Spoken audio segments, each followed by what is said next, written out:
VR13 news में आपका स्वागत है। आज VR13 की टीम आई है देहरादून के पलटन बाजार। एक बार फिर से कोरोना दस्तक दे रहा है और पिछले कोरोना में देखा गया कि कोरोना की मार सबसे ज्यादा गरीब और छोटे व्यापारियों पर पड़ी थी। सरकार की ओर से पुलिस प्रशासन ने गंभीरता को देखते हुए सख्ती शुरू कर दी है।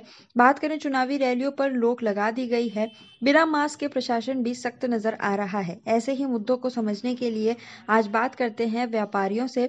इन परिस्थितियों में व्यापार पर क्या प्रभाव पड़ रहा है, व्यापार मंडल के अध्यक्ष सुनील बांगा और व्यापारियों से खास बातचीत की हमारे संवाददाता विजय खंडूजा ने। यहाँ पे गश्त चल रही है, लेकिन आम आदमी का मास्क ना होने की वजह से चालान काटा जा रहा है। इस पर व्यापार पे कितना असर पड़ रहा है? मैं प्रशासन से कहना चाहता हूँ कि बाज़ार में अगर वो आते हैं मास्क का चालान करने के लिए, सबसे पहले वो लोगों को जागरूक करे। जागरूक करने का, जिनके पास मास्क नहीं है उनको एक मास्क अपने फ्री दें।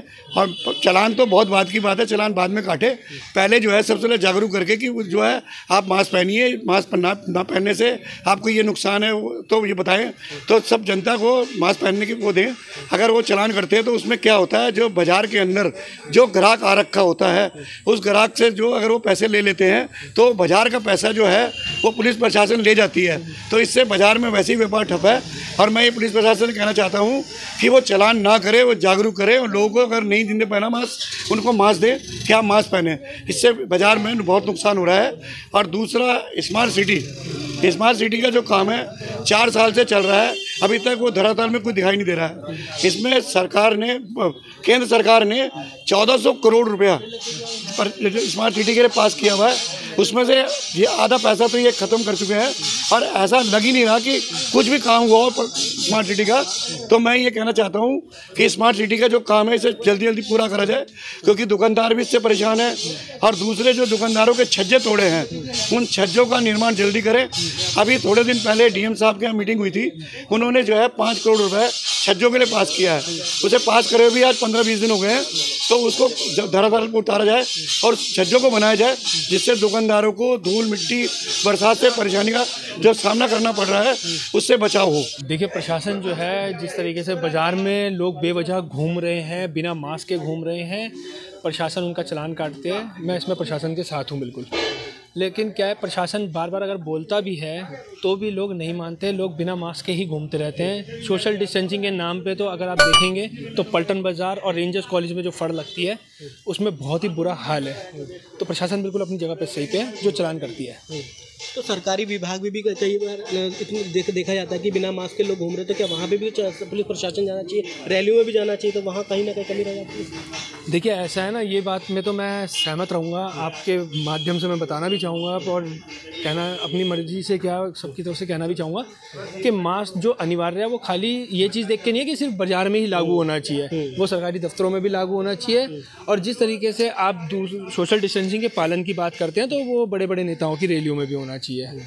अगर वहाँ भी कोई कमी है तो चालान जो है, चालान सबके लिए बराबर है, जनता सबके लिए बराबर है, वो एक बराबर निरंतर रूप से होना चाहिए। अच्छा भागा जी, एक लगातार यहाँ पे हम लोग देखते हैं जबकि गाड़ी आती है पुलिस की तो सारे जो रेडी वाले सब इधर उधर भागते हैं, फिर वहीं पे आ जाते हैं। इसका सलूशन कैसे निकलेगा? इसका सलूशन ये है कि रेडी वालों के लिए कहीं जगह का इंतजाम किया जाए, तभी हो सकता है। लेकिन रेडी वालों को भी तो अपने परिवार को पालन पोषण करना है। अब वो मजबूर हैं, वो तो मजबूरी में उन्हें बाज़ार में आना पड़ता है और पुलिस का डंडा भी खाना पड़ता है और पुलिस का चालान भी करवाना पड़ता है। क्या मजबूर है, क्या करे? क्योंकि भाई अगर वो नहीं करेंगे, अगर वो किनारों पर खड़े हो जाते तो वहाँ पर ग्राहक नहीं आता। और जब कस्टमर नहीं आएगा तो उन्हें तो खर्चा तो चाहिए, उनके बच्चे बीवी है। और तो इसीलिए पहले अगर प्रशासन को चाहिए इनके लिए कहीं पुलिस वाले या नगर निगम कहीं इनका अरेंजमेंट करे और इनको जगह दे, तो और तब ये इनका जगह मिल जाएगी। हो सकता है एक जगह पर 30 से 40 ठेली वाले खड़े हो, वो मार्केट बन जाएगी, वहाँ पे कस्टमर लगेगा तो इनको भी राहत मिल जाएगी। संडे मार्केट को एक दे दिया गया कि आप हाँ यहाँ पे लगा लो, ऐसे ही इनके साथ इनके लिए भी कोई जगह दे दी ना, जहाँ पे 30-40 ठेली वाले इकट्ठे खड़े हो जाए तो वहाँ पे कस्टमर एक मार्केट बन जाएगी। मार्केट बनने से ग्राहक वहीं पहुँचेगा कि जी यहाँ पे सब्जी मिलती है, यहाँ पे फल मिलता है और यहाँ पे जो रेडीमेड मिलता है, तो ग्राहक वहाँ पहुँचेगा, वहाँ पे काम भी बढ़ेगा और जो बेरोजगारी हो रखी है उसमें भी फर्क पड़ेगा। यहाँ पे लगने वाला जाम में भी थोड़ी सी राहत फर्क पड़ेगा, जाम में फर्क पड़ेगा। कस्टमर खरीदने वाले, कपड़ा खरीदने वाले या वो भी आराम से आ सकेंगे। और मैं एक जीएसटी के लिए कहना चाह रहा हूँ आपको कि जीएसटी जो है जूते और कपड़े में जो है केंद्र सरकार ने जो है 12% कर दिया था। उन्होंने कपड़े वालों को तो 5% कर दिया, लेकिन जूते वालों के साथ उन्होंने सौतेला व्यवहार किया। उन्होंने जो है जूते वालों को 5% ना करके 12% ही रखा हुआ।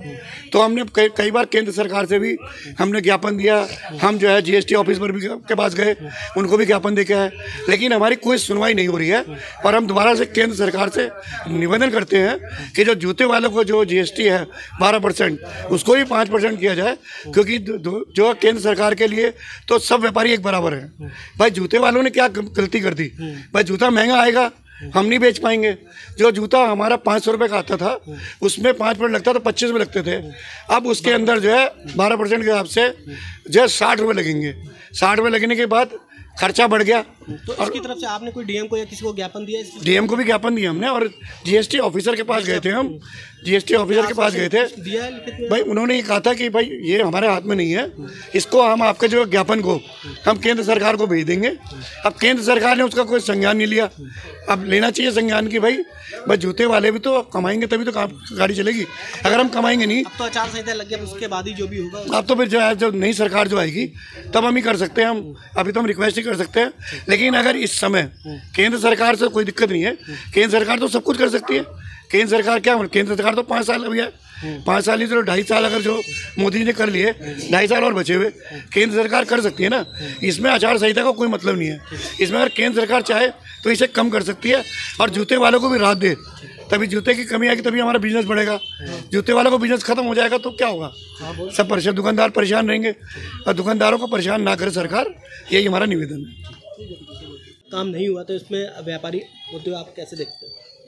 ऐसा है ना, हमारे को सर इतना परेशानी हो रखी है, व्यापारी हम लोगों को इतनी परेशानी हो रखी है। आप देखो कि बाज़ार में तो सड़कें जो इन लोगों ने बनाई हैं, जहाँ टाइलें लगाई हैं, सारी टाइलें दोबारा से उखड़ गई, फिर इन दोनों को दोबारा रिपेयर कर रहे हैं। तो काम अगर स्मार्ट सिटी का इस तरह से करेंगे तो फिर तो ये काम देहरादून में तो कंप्लीट होगा नहीं, मुझे लगता है। क्योंकि इनको जिस तरह ये ढीलेपन से काम हो रहा है, 4-5 में मजदूर लगे हुए हैं, एक आधा मिस्त्री लगा हुआ है, पूरे बाज़ार में 2-2.5 साल से ये लोग लगे हुए हैं पलटन बाज़ार में। इन्होंने सारा बाज़ार एक बार से उखाड़ के रख दिया।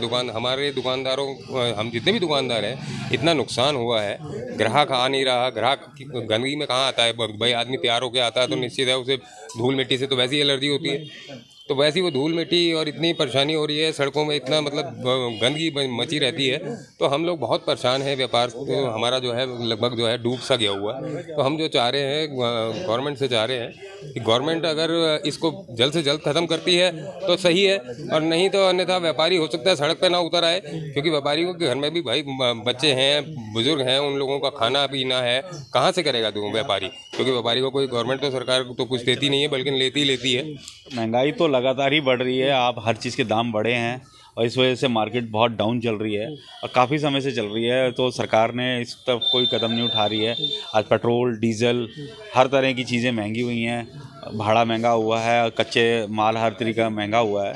इस पर सरकार कोई एक्शन नहीं ले रही है, जिससे व्यापार बहुत मंदा जा रहा है। आप देखेंगे बाज़ार में बिल्कुल रौनक नहीं है, बिल्कुल भी, और ऊपर से कोरोना की मार अलग पड़ रही है, जिस वजह से व्यापार और कम हो रहा है। तो सरकार को इस और कुछ करना चाहिए, नहीं तो ऐसे ही समाचार देखने के लिए हमारे चैनल को सब्सक्राइब करें, लाइक करें, शेयर करें और हाँ, बेल आइकन दबाना ना भूलें। जय हिंद, जय भारत, जय उत्तराखंड।